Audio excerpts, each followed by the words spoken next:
ರಾಜ್ಯ ರಾಜಕಾರಣದಲ್ಲಿ ಮಹತ್ವದ ಬೆಳವಣಿಗೆಗಳಾಗ್ತಾ ಇರೋ ಹಿನ್ನೆಲೆಯಲ್ಲಿ ಏಕಾಏಕಿ ಹಿರಿಯ ಸಚಿವರ ಮೀಟಿಂಗ್ ಅನ್ನು ಕರೆದಿದ್ದಾರೆ ಮಾನ್ಯ ಮುಖ್ಯಮಂತ್ರಿಗಳು. ಇನ್ನು ಕೆಲವೇ ಕ್ಷಣಗಳಲ್ಲಿ ಮುಖ್ಯಮಂತ್ರಿಗಳ ಅಧಿಕೃತ ನಿವಾಸ ಕಾವೇರಿಯಲ್ಲಿ ಹಿರಿಯ ಸಚಿವರ ಸಭೆ ನಡೆಯುತ್ತೆ.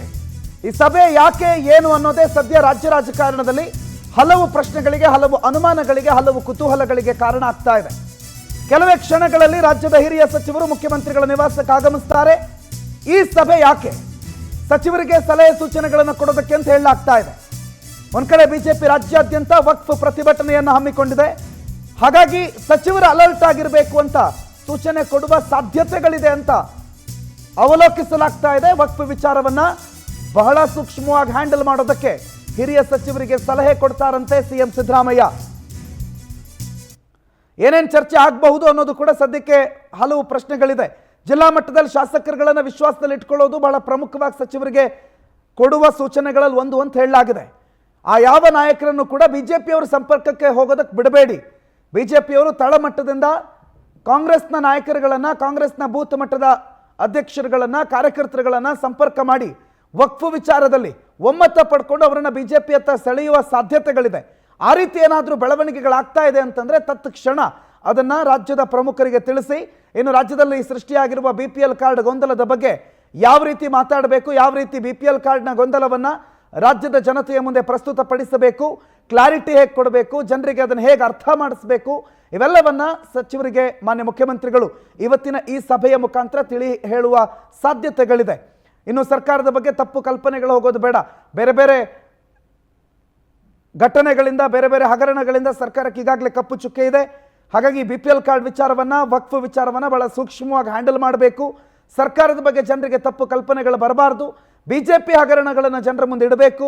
ಈ ಎಲ್ಲ ಪ್ರಯತ್ನಗಳು ಬಿಜೆಪಿಯರು ಆಗ್ತಾ ಇದೆ. ಹಾಗಾಗಿ ಇವೆಲ್ಲವನ್ನ ನೀವು ಸಮಜಾಯಿಸ್ಕೊಂಡು ಹೋಗಬೇಕು. ಜೊತೆಗೆ ಮಾಧ್ಯಮಗಳ ಮುಂದೆ ನೀವು ಮಾತನಾಡೋ ಸಂದರ್ಭದಲ್ಲಿ ಬಹಳ ಎಚ್ಚರಿಕೆಯಿಂದ ಇರಬೇಕು ಅನ್ನುವ ಸೂಚನೆಯನ್ನ ಕೊಡೋ ಸಾಧ್ಯತೆಗಳು ಇದೆ ಅಂತ ಹೇಳಲಾಗ್ತಾ ಇದೆ. ಮಾಹಿತಿ ಕೊಡ್ತಾರೆ ನಮ್ಮ ಪ್ರತಿನಿಧಿ ರೂಪೇಶ್, ಫೋನ್ ಸಂಪರ್ಕದಲ್ಲಿ ಜಾಯ್ನ್ ಆಗಿದ್ದಾರೆ. ರೂಪೇಶ್, ಪ್ರಮುಖವಾಗಿ ಈಗ ಈ ಮೀಟಿಂಗ್ ಯಾಕೆ ಅಂತ ಮತ್ತು ಈ ಮೀಟಿಂಗ್ನಲ್ಲಿ ಯಾರ್ಯಾರು ಇರ್ತಾರೆ ರೂಪೇಶ್?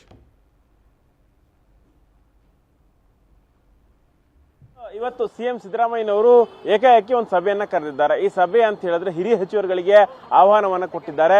ಪ್ರಮುಖವಾಗಿ ಹಿರಿಯ ಸಚಿವರುಗಳಲ್ಲಿ ಪ್ರಮುಖ ಒಂದಿಷ್ಟು ಸಚಿವರುಗಳಿಗೆ ಮಾತ್ರ ಇವತ್ತಿನ ಆಹ್ವಾನ ಕೊಟ್ಟಿದ್ದು. ಸಿಎಂ ಅವರ ನಿವಾಸ ಕಾವೇರಿಯಲ್ಲಿ 4 ಗಂಟೆ ಅಷ್ಟೊತ್ತಿಗೆ, ಅಂದ್ರೆ ಇನ್ನೊಂದು 5-10 ನಿಮಿಷದಲ್ಲಿ ಸಭೆ ಆರಂಭ ಆಗುತ್ತೆ. ಇಲ್ಲಿ ಪ್ರಮುಖವಾಗಿರ್ತಕ್ಕಂಥ ಅಜೆಂಡಾವನ್ನ ಗಮನಿಸೋದಾದ್ರೆ ಸರ್ಕಾರ, ಯಾಕಂತ ಹೇಳಿದ್ರೆ ಈಗ ಒಂದಿಷ್ಟು ವಿಚಾರ, ಗ್ಯಾರಂಟಿ ವಿಚಾರದಲ್ಲಿ, ಅನ್ನಭಾಗ್ಯ ವಿಚಾರದಲ್ಲಿ, APL ಕಾರ್ಡ್ ರದ್ದತಿ ವಿಚಾರದಲ್ಲಿ ಒಂದಿಷ್ಟು ಅಪಪ್ರಚಾರವನ್ನು ಮಾಡ್ತಾ ಇದೆ. ಸರ್ಕಾರದ ನಿಲುವು ಸ್ಪಷ್ಟವಾಗಿದೆ. ಏನಂತ ಹೇಳಿದ್ರೆ ಸರ್ಕಾರ ಹೇಳ್ತಾ ಇದೆ, ಕೇವಲ ಟ್ಯಾಕ್ಸ್ ಕಟ್ಟೋರು, GST ಕಟ್ಟೋರು ಅಂತವರಿಗೆ ಒಂದಿಷ್ಟು 1-2-3 ಲಕ್ಷ ಜನ ಇರಬಹುದು, ಅಂತವರಿಗೆ ಮಾತ್ರ ಈ ಒಂದು BPL ಕಾರ್ಡ್ ರದ್ದಾಗುತ್ತೆ. ಅವ್ರನ್ನ BPL ಕಾರ್ಡ್ ರದ್ದು ಮಾಡಿ ಏನು ಏಕಾಏಕಿ ಏನೋ ಹೆಚ್ಚು ಕಮ್ಮಿ ಆಗೋ ಬಿಡೋದಿಲ್ಲ. ಹೀಗಾಗಿ ಅವರಿಗೆ APL ಕಾರ್ಡ್ಗೆ ನಾವು ಒಂದು ಶಿಫ್ಟ್ ಮಾಡ್ಕೊಡ್ತೀವಿ ಅಂತ ಹೇಳಿ ಒಂದು ಮಾತನ್ನ ಸರ್ಕಾರ ಹೇಳ್ತಾ ಇದೆ. ಇದೇ ನಿಲುವನ್ನು ಹೊಂದ್ಕೊಂಡಿದೆ. ಆದ್ರೆ ಜನರಲ್ಲಿ ಒಂದು ಆತಂಕ, ದೊಡ್ಡ ಮಟ್ಟಕ್ಕೆ ಏನಾದ್ರೂ ಎಲ್ಲಾ ಕಾರ್ಡ್ ರದ್ದಾದ್ರೆ ಒಂದು 20-30 ಲಕ್ಷ ಕಾರ್ಡ್ ರದ್ದಾದ್ರೆ ನಾವೇನ್ ಮಾಡುವಂತ ಆತಂಕ. ಹೀಗಾಗಿ ಆತಂಕವನ್ನು ದೂರ ಮಾಡಬೇಕಾದ್ರೆ ಒಂದು ವಿಚಾರ. ಅದಾದ ಬಳಿಕವಾಗಿ ವಕ್ಫ್ ವಿಚಾರವಾಗಿ ರಾಜ್ಯಾದ್ಯಂತ ಹೋರಾಟ ಮಾಡ್ತಾ ಇದೆ. ಸದನ ಅಲ್ಲ, ಸದನದ ಒಳಗಡೆ ದೊಡ್ಡ ಮಟ್ಟಕ್ಕೆ ಹೋರಾಟವನ್ನು ಮಾಡಲಿಕ್ಕೆ ಸರ್ಕಾರ ನಿರ್ಧಾರ ಮಾಡಿಕೊಂಡಿದೆ. ಹೀಗಾಗಿ ಹೋರಾಟ ಮಾಡಿದ್ರೆ ಇದನ್ನು ಎದುರಿಸೋದು ಹೇಗೆ? ಯಾಕಂತ ಹೇಳಿದ್ರೆ ಬೇರೆ ಬೇರೆ ಜಿಲ್ಲೆಗಳಲ್ಲೂ ಕೂಡ ಸಮಸ್ಯೆಗಳಿದೆ, ಬೇರೆ ಬೇರೆ ತಾಲೂಕುಗಳ ಸಮಸ್ಯೆ ಇದೆ, ಕ್ಷೇತ್ರವಾರ ಸಮಸ್ಯೆಗಳಿದೆ. ಹೀಗಾಗಿ ಜಟಾಪಟಿ ಆಗೋದು ಬೇಡ. ಹಿರಿಯ ಸಚಿವರುಗಳು ವಿಶ್ವಾಸ ತೆಗೆದುಕೊಂಡು ಈ ರೀತಿಯಾಗಿ ಮಾಡಿ ಅಂತ ಹೇಳಿ ಸಿಎಂ ಸಿದ್ದರಾಮಯ್ಯನವರು ಇವತ್ತಿನ ಸಭೆಯಲ್ಲಿ ಒಂದಿಷ್ಟು ಮಾಹಿತಿಗಳನ್ನು ಕೊಡೋರಿದ್ದಾರೆ. ಅದಾದ ಬಳಿಕ ಸದನ ಯಾಕಂತ ಹೇಳಿದ್ರೆ ಈಗ ದೊಡ್ಡ ಮಟ್ಟಿಗೆ ಪೂರ್ವ ತಯಾರಿಗಳು ಬೇಕಾಗುತ್ತೆ.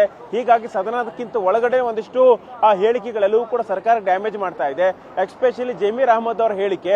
ಹೀಗಾಗಿ ಜಮೀರ್ ಅಹಮದ್ ಅವರ ಹೇಳಿಕೆ ಸರ್ಕಾರಕ್ಕೆ ಡ್ಯಾಮೇಜ್ ಮಾಡಿದ ಮಾತ್ರ ಅಲ್ಲ, ಇಲ್ಲಿ ಚುನಾವಣೆಗೂ ಕೂಡ ಡ್ಯಾಮೇಜ್ ಮಾಡಿದೆ. ಚನ್ನಪಟ್ಟಣ ಚುನಾವಣೆಗೂ ಕೂಡ ಈ ಒಂದು ಹೇಳಿಕೆ ಡ್ಯಾಮೇಜ್ ಆಗಿತ್ತು. ಹೀಗಾಗಿ ಇಂಥ ಹೇಳಿಕೆಗಳು ಯಾರು ಕೂಡ ಅನಗತ್ಯ ಕೊಡೋದು ಬೇಡ. ಸರ್ಕಾರದ ವಿರುದ್ಧ ಈಗಾಗಲೇ ವಿಪಕ್ಷಗಳು ಮುಗಿಬೀಳ್ತಾ ಇದೆ, ಸದನ ಕೂಡ ಮುಂದೆ ಇದೆ.